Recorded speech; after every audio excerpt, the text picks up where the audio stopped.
All right. Okay.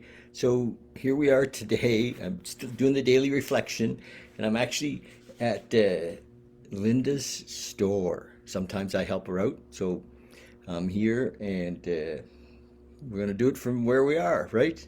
This is September 21st. You know, September then is the ninth month, so we've been focusing a lot on the ninth step.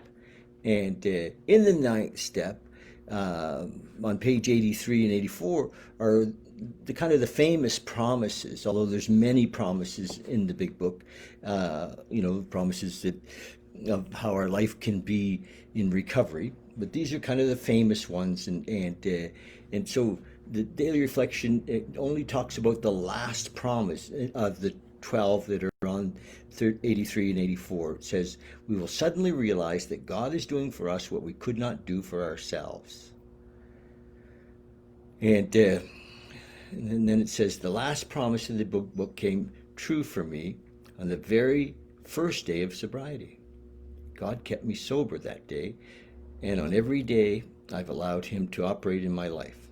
He gives me the strength, courage, and guidance to meet my responsibilities in life, so that I am then able to reach out and help others stay sober and grow. He manifests within me, making me a channel of His word, thought, and deed.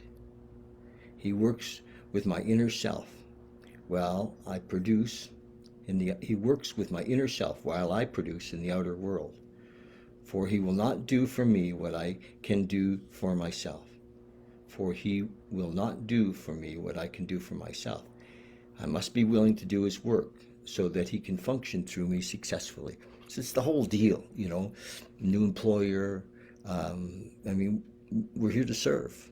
The whole context changes from what's in it for me to how can I serve. And as we're living in service, helping others, this voice, this direction comes through. And I love that we don't have to understand or explain God or have any dogma of belief.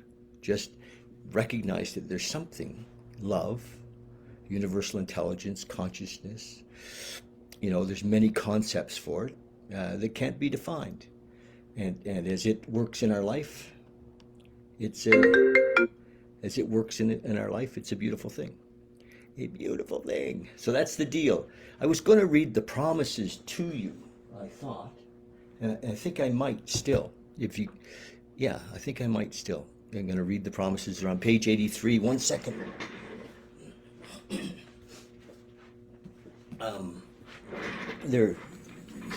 Some people are amazed when I've read this to lots of regular folks, and it talks about halfway through the ninth step, which is in our making our amends. It says, if we're painstaking about this phase of our development, just 1 second, hang on. Hello? Yeah, can I call you right back? Oh, bye. Just like that, unedited, right? If we're painstaking about this phase of our development, we'll be amazed before we're halfway through. We're going to know new freedom and a new happiness. We'll not regret the past nor wish to shut the door on it. We'll comprehend the word serenity, and we will know peace. Imagine. No matter how far down the scale we have gone, we will see how our experience can benefit others. That feeling of uselessness and self-pity will disappear. We'll lose interest in selfish things and gain interest in our fellows.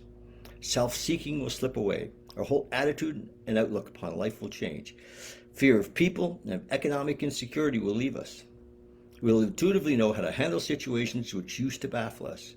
And this is the line that the next line was in the reading today. We will suddenly realize that God is doing for us what we could not do for ourselves. The next little paragraph says, "Are these extravagant promises? We think not. They're being fulfilled among us, sometimes quickly, sometimes slowly." And there's a key piece, sometimes quickly, sometimes slowly, because in my life, I had to surrender to have these things happen. So for me, it was painfully slowly, because I was so self-willed, really so self-willed. They will always materialize if we work for them. Boom. So that's the promises. And just a pleasure to share those with you guys, and love you. And, that's it. Meditation on Monday nights, big book study on Friday nights. Join us. Cheers. Bye.